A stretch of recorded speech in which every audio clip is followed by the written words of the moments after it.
Wednesday 22nd. Winds at north-northwest. The AM fresh gales and hazy with rain. The remainder moderate and clear.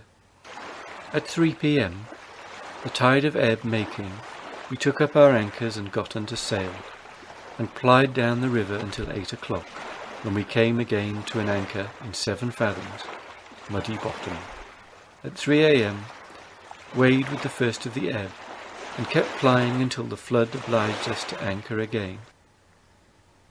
After this I went in the pinnace over to the western shore, but found there neither inhabitants nor anything else worthy of note.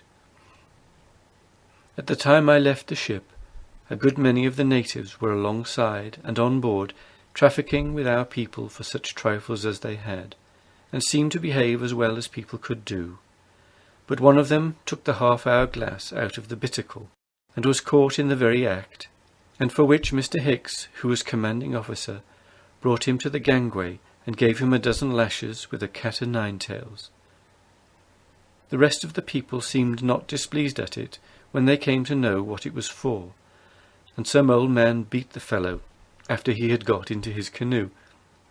However, soon after this they all went away. Thursday 23rd. p.m. Gentle breezes at north-northwest and fair weather. Between 3 and 4 o'clock got under sail with the first of the ebb, and plied to windward until 9, when we anchored in 16 fathoms over upon the east shore. In the night had light airs and calm. At 3 a.m. weighed but had little or no wind until near noon, when a light breeze sprang up at north-northwest.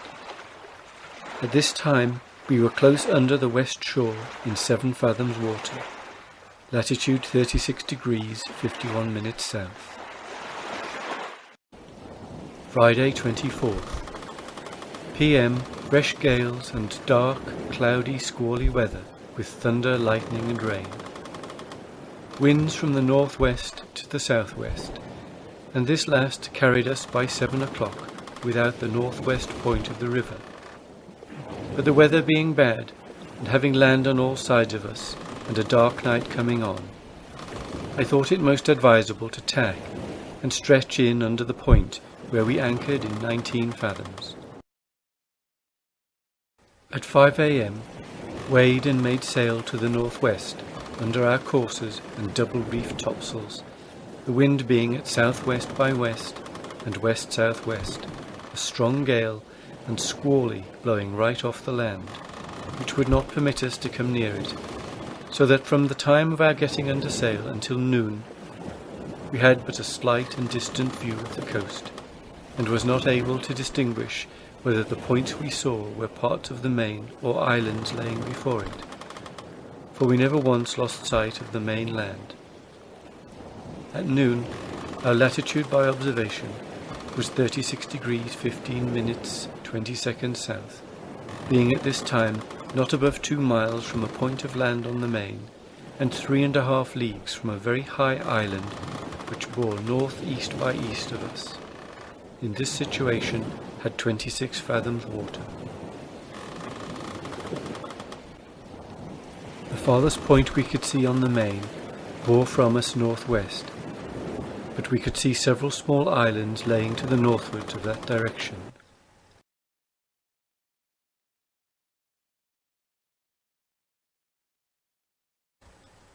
The point of land we are now abreast of I take to be the northwest extremity of the river Thames, for I shall comprehend under that name the deep bay we have been in for this week past, the northeast point of which is the promontory we passed on Saturday morning last, and which I have named Cape Colville, in honour of the Right Honourable the Lord Colville. Latitude 36 degrees 26 minutes south, longitude 184 degrees 27 minutes west. It rises directly from the sea to a considerable height, but what makes it most remarkable is a high rock standing close to the pitch of the point, and from some points of view may be distinguished at a very great distance. From the southwest point of this cape the river extends itself in a direct line south by east, and is nowhere less than 3 leagues broad, until you are 14 leagues above the cape. There it is at once contracted to a narrow stream. From this place it still continues the same south by east course, through a low flat country or broad valley that lies parallel with the sea coast, the end of which we could not see. The land on the east side of the broadest part of this river is tolerable high and hilly. That on the west side is rather low, but the whole is covered with woods and verdure, and looks to be pretty fertile. But we saw but a few places that were cultivated. Above the entrance of the narrow part of the river, the land is mostly covered with mangroves and other shrubs, but farther in are immense woods of as stout lofty timber as is to be found perhaps in any other part of the world. In many places the woods grow close upon the very banks of the river, but where it does not, the land is marshy, such as we find about the Thames in England. We saw poles stuck up in many places in the river to set nets for catching of fish. From this we imagined that there must be plenty of fish, but of what sort we know not, for we saw none. The greatest depth of water we found was 26 fathoms, and decreaseth pretty gradually as you run up to 1½ and 1 fathom. In the mouth of the freshwater stream or narrow part is 3 and 4 fathoms, but before this are sandbanks and large flats. Yet, I believe, a ship of a moderate draught of water may go a long way up this river with a flowing tide, for I reckon that the tides rise upon a perpendicular near 10 feet, and is high water the full and change of the moon about 9 o'clock. 6 leagues within Cape Colville, under the eastern shore, are several small islands. These islands, together with the main, seem to form some good harbours.